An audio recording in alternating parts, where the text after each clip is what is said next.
તો દર્શક મિત્રો, હવે જોઈએ સમાચાર વિસ્તારથી। કચ્છ યુનિવર્સિટીમાં શહેર પાડે સાત કાર્યક્રમ અંતર્ગત શહેરને લગતા વિવિધ પ્રશ્નોની ચર્ચાઓ કરાઈ। આજ રોજ શહેર પાડે સાતનો કાર્યક્રમ ભુજમાં કચ્છ યુનિવર્સિટીમાં યોજાયો હતો, જેમાં ભુજ શહેરના વિકાસ માટે કામ કરતી 5 જેટલી સંસ્થાઓ દ્વારા કાર્ય કરાય છે, જેમાં ભુજ શહેરના નવીનીકરણ તેમજ વિવિધ સુવિધાઓ મુદ્દે આ કાર્યક્રમમાં ચર્ચાઓ કરાઈ હતી। જે કાર્યક્રમમાં ભુજ નગરપાલિકા પ્રમુખ અશોકભાઈ હાથી, ચીફ ઓફિસર ગોવિંદ ચાડપ્પા તેમજ અન્ય સંસ્થાના આગેવાનો અને કાર્યકરો તેમજ ભુજ શહેરના નાગરિકો જોડાયા હતા। નગરપાલિકા દ્વારા આજે જે શહેર પાડે સાત એ 5 સંસ્થાઓ અમારી સાથે જોડાયેલી છે કે જે લોકોના ગ્રાસરૂટમાં જે તે કંઈ સમસ્યાઓ, શહેરનું નવીનીકરણ, શહેરનું સુદૃઢીકરણ, શહેરમાં સ્વચ્છતા અને શહેર હરિયાળું બને અને શહેરમાં સ્લમ ફ્રી સિટી થાય, એના એક પ્લાનિંગ સાથે પ્રોજેક્ટ તૈયાર કરી અને અત્યારે જે કામગીરી અમે કરી રહ્યા છીએ તેમાં રાજ્ય સરકાર, કેન્દ્ર સરકારની દરેક જાતની સહાયો સાથે જે તે NGO, નોન ગવર્મેન્ટ ઓર્ગેનાઇઝેશન જે કામ કરવા માટે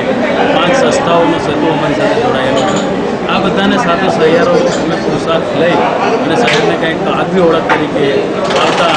3-4 વર્ષમાં લઈ જવાના છીએ। આજે કચ્છ યુનિવર્સિટીમાં વાઇસ ચાન્સેલર જાડેજા સાહેબે જે સરસ મજાનું એક ઓર્ગેનાઇઝેશન કરવા માટેની એક તક પૂરી પાડી, નગરપાલિકાએ એમાં સહભાગી કરી, સંસ્થાઓને પણ આવકારીને અમને જે એક બુલંદ હોસલો આપ્યો છે, એ હોસલાને કાયમને માટે બરકરાર રાખીને આગળને આગળ કંઈક ને કંઈક એવી પ્રગતિ કરીએ કે નગરના લોકોને એવું થાય કે આપણે જે શહેરમાં રહીએ છીએ એ શહેર ઐતિહાસિક હતું પણ હવે એ અર્વાચીન થવા જઈ રહ્યું છે। પ્રાચીનતાને ભૂલી અને 21મી સદીમાં કંઈક સારું સુદૃઢ સમાજની નિર્માણ કરવા માટે આપણે સૌ સાથે મળ્યા છીએ। ગરીબી દૂર કરવી, લોકોની રોજગારી વધવી, લોકોના જે કાંઈ પ્રકારના રોગચાળાઓ હોય એને દૂર કરવા, એની આવશ્યક સેવાઓ માટે નગરપાલિકા તત્પર રહે અને દરેક નાગરિકોનો અમને સાથ સહકાર મળે। નગરની સેવાઓ સાથે દરેક નાગરિકો જોડાયેલા છે। સેવાઓ કરવા માટે નગર સેવા સદન છે, પણ એ સેવા સદન એ જ આપણું ઘર છે એમ માની અને લોકો આ શહેરને સ્વચ્છ સુંદર, પાણીનો બગાડ ન કરે, જ્યાં ત્યાં કચરો ના ફેંકે અને પોતે એવી રીતના સારી એક નૈતિકતા બજાવે કે જેથી આપણને કાલે એવું દેખાય કે ના, આ શહેર કયું શહેર છે, આ શહેરની ઓળખ હવે કઈ ઓળખ કરવી, એવી એક નિર્માણની આ એક કડીઓ અમે શરૂ કરી રહ્યા છીએ। આજે કચ્છ યુનિવર્સિટી, ભુજ નગરપાલિકા અને જુદી જુદી NGOs, સામાજિક સંસ્થાઓ સાથે મળીને ભુજ શહેરની અંદર જુદા જુદા પ્રકારની કામગીરીઓ કે જેમાં સ્વચ્છતા, પર્યાવરણ જાળવણી, જીવ જાળવણી એ જુદા જુદા વિષયો ઉપર આખા દિવસના સેમિનારનું આયોજન કર્યું છે। આ આયોજન અંતર્ગત જુદા જુદા અભ્યાસુઓ પોતાના કરેલા અભ્યાસને આધારે ભુજને એક સુંદર શહેર કેવી રીતે બનાવી શકાય એ માટેના પોતાના પ્રેઝન્ટેશન રજૂ કરશે અને એની અંદર જે કંઈ કામગીરી કરવાની થાય એ પેનલો નક્કી કરીને ભુજ નગરપાલિકાના માધ્યમથી આ કામગીરીના અમલીકરણ માટે આ બધી સંસ્થાઓ લોકજાગૃતિ, સમાજ જાગૃતિના ભાગરૂપે એ જુદી જુદી સંસ્થાઓ ભેગી મળીને નગરપાલિકાને સાથે રાખીને આ સમગ્ર કામગીરીને આખરી ઓપ આપવા માટે પ્રયાસ કરશે। મારું નામ કૃપા ધોળકિયા છે અને કચ્છ યુનિવર્સિટીમાં જે આજે આ કાર્યક્રમનું આયોજન છે એ કાર્યક્રમને નામ જે છે એ શહેર પાડે સાત કાર્યક્રમ છે। આ જે શહેર પાડે સાત કાર્યક્રમ છે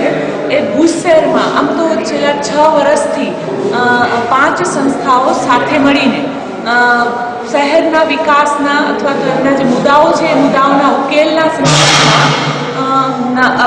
અગ્રગણ્ય નાગરિકોને સાથે રાખીને નાગરિકોની આગેવાની હેઠળ અને નગરપાલિકા અને બીજા સંલગ્ન ડિપાર્ટમેન્ટોની સાથે સંકલન કરીને શહેરના જે વિકાસ માટેના મુદ્દાઓ છે અથવા તો જે મુદ્દાઓ છે એના ઉકેલ માટે આપણે શું કાર્ય કરી શકીએ એ પ્રકારના દ્રષ્ટિકોણથી કાર્ય કરી રહી છે।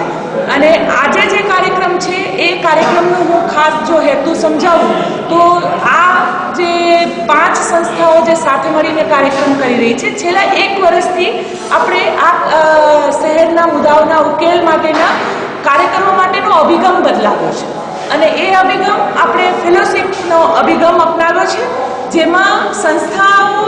એમના જે કાર્ય જે કાર્ય કરી રહ્યા છે એ કાર્યકરની રીતે નહીં, પણ શહેરના મુદ્દાઓ જે છે એના ઉકેલ માટે કંઈ કરવા માંગતા હોય અને પોતે એમાં આગેવાની લઈને શહેરના નાગરિકો, શહેરના કોમ્યુનિટીઓ જે છે એમની સાથે એમના મુદ્દાઓના ઉકેલ માટે કાર્ય કરી શકે અને જે કોમ્યુનિટીઓ છે એને સક્ષમ કરી શકે એવા મુદ્દાઓ માટે એ લોકો જે પોતે લીડરશિપ લઈને શહેરના વિકાસના મુદ્દાઓના ઉકેલ માટે લીડરશિપ હેઠળ કાર્ય કરે અને એ જ લીડરશિપ હેઠળ એ લોકોએ જે ફેલોશિપ લીધી છે એમાં 16 થી 17 અલગ અલગ મુદ્દાઓ છે અને એમાં 16 થી 17 ફેલોઝ અને સબ ફેલોઝ જોડાયેલા છે અને આ જે ફેલોઝ અને સબ ફેલોઝ છે એમણે જે છેલ્લા 1 વર્ષમાં આ ફેલોશિપના અભિગમ હેઠળ શહેરના મુદ્દાઓના ઉકેલ માટે જે કાર્ય કર્યું છે એ કાર્યને આજે નાગરિકોની સામે મૂકવા માટે અને એમાં ખાસ કરીને આપણી યુનિવર્સિટી અને કોલેજના વિદ્યાર્થીઓને પણ જોડ્યા છે કે જે લોકો ભવિષ્યના આપણા નાગરિકો છે અને જે લોકોને આના ઉપરથી એક દ્રષ્ટિકોણ મળે, પર્સ્પેક્ટિવ બિલ્ડિંગ થાય કે આપણે પણ આપણા શહેરના વિકાસમાં શું યોગદાન આપી શકીએ અને એમાં કઈ રીતે આગેવાની લઈ શકીએ એ